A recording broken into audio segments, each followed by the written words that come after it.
James Cleverly.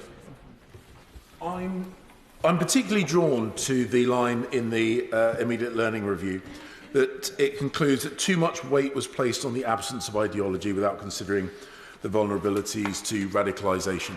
I mean, the fact is, much of the challenge over the summer is because there was an understandable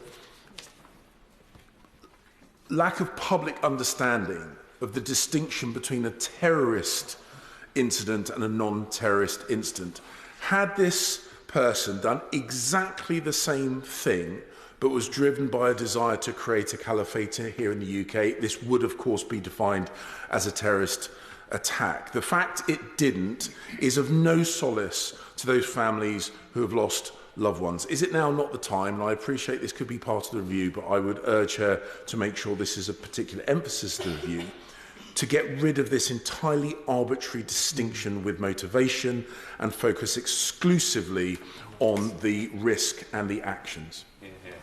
Home Secretary. Well, I think the Right Honourable Member, the former Home Secretary, makes an extremely important point here, because from the point of view of families, from the point of view of the community, this was an attack that was intended to terrorise the community, and also from the point of view of families, the real concern is about the scale of harm that they've seen, the loss of children's lives and the impact on that community as well.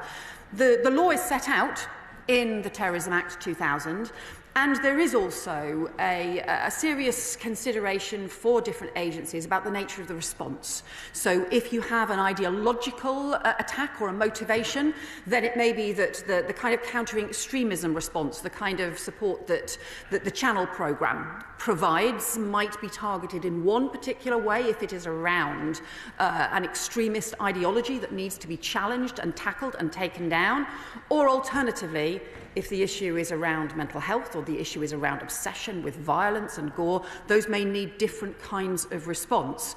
But he is right that the threats, from the point of view of the community, will feel the same. That's why the law needs to be looked at again, but it's also why we need to have this inquiry that can look at where the gaps are in the way in which different state agencies respond, because we've seen those growing gaps, and we've seen, obviously, those gaps in the most traumatic of ways in this case.